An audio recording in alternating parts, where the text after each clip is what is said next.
This is Lux Travels.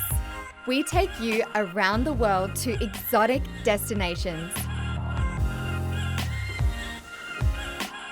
showing you the very best of these slices of paradise.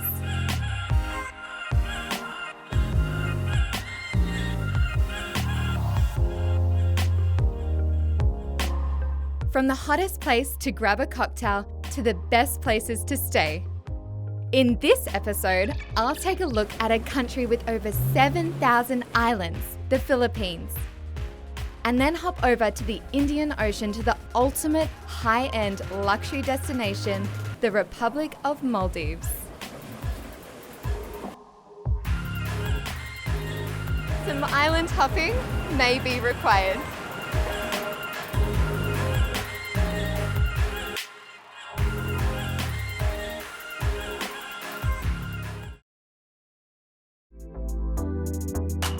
My journey begins in the Philippines. A former colony of Spain, its indelible legacy can be found throughout, but only if you know where to look. Starting off in Manila, Intramuros, or the Walled City, showcases the Spanish hub of the Philippines. If you venture up north into Luzon, you will come across the town of Vigan, which is yet another taste of Spain in the Philippines. Scattered throughout the 7,000 islands, you find little nuggets of Spanish legacy, like this one in the island of Palawan. This is the Santa Isabel Fort, used by the Spanish as a defensive fortification against pirates. The Philippines today is attracting tourism by the droves, and for good reason. Besides from the historical finds, the sheer physical diversity of its landscape plays well for the adventurous traveller. These are the mystical rice terraces, found in the northern part of the island of Luzon, the home of the Ifugao, a community based around the building, maintenance, and upkeep of the rice terraces.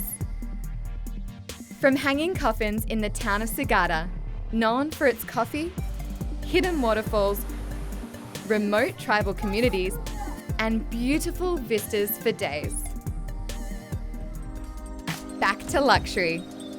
Pico Sands is a resort nestled away in the Pico Cove at the Hamilo coast. You can have all of the island vibes without having to travel too far from Manila. This Batangas Beach Resort is a 7-story, 154-room hotel, offering spacious rooms equipped with modern amenities and captivating views of the lush mountains and tranquil lagoon. The resort prides itself on its eco-sustainability practice and promotes ecotourism in the area by offering a selection of activities that let you take in the environment and the tranquil surroundings. I decide to start off my day with a challenging hike.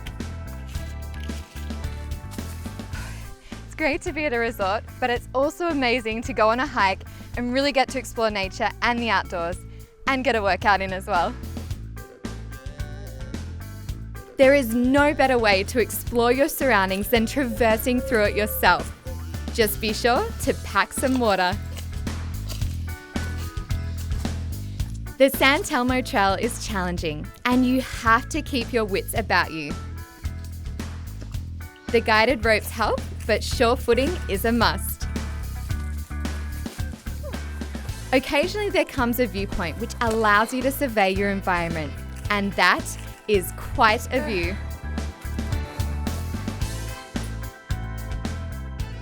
Finally, I come to flat ground and I can hear it before I even see it.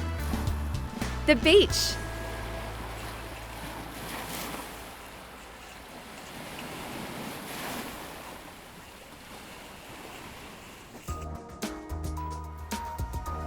But the challenge is not over yet.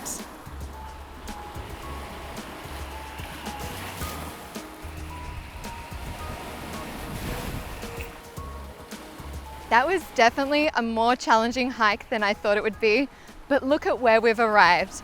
San Telmo Beach is absolutely beautiful, and what better way to finish a hike than to taste some of the fresh local delicacies. A definite respite from the arduous hike. This is it. My destination, San Telmo Beach. A private beach that you can have all to yourself.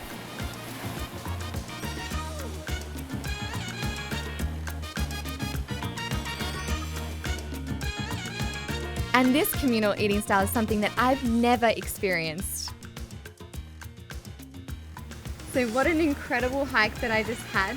It was an absolutely beautiful view to arrive to. And this smorgasbord in front of me, I just can't wait to try it all.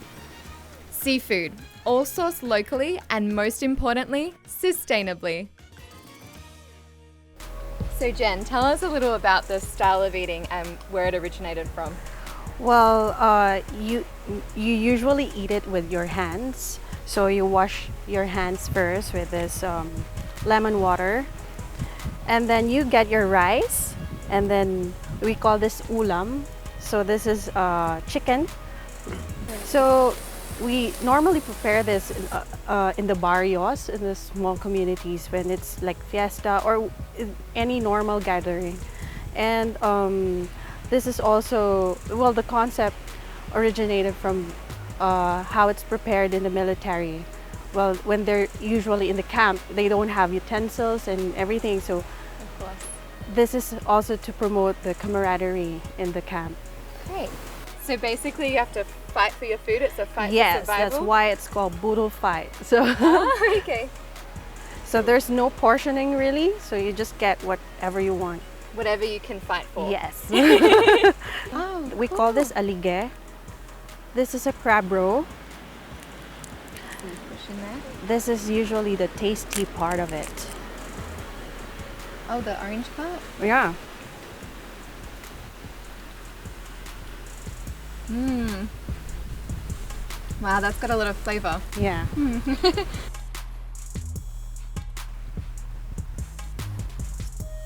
You can either dip it with the soy sauce or eat it as is. Wow, that's amazing.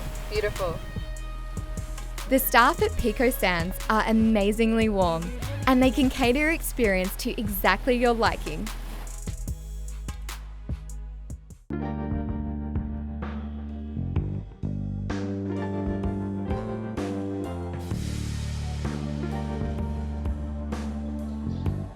More of a water person?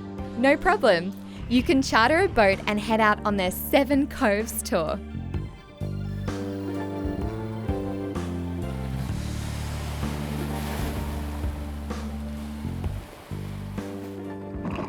Along the way, we stopped to check out the area's famous inhabitant, the giant blue clam. Although it is an endangered species, Pico Sands Hotel takes great care and effort to ensure that the habitat of this magnificent species is kept as pristine as possible.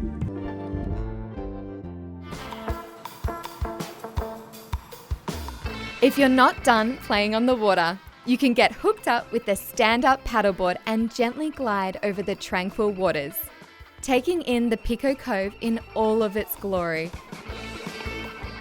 Or if you feel like disturbing the peace with some high adrenaline, then this jet ski will definitely do the job. I have this entire water space to myself. This is exactly the kind of tailored adventure Pico Sands Hotel prides itself on. A delightful combination of eco-sustainability paired with a local flair of culture, pampering, adventure, and so much more.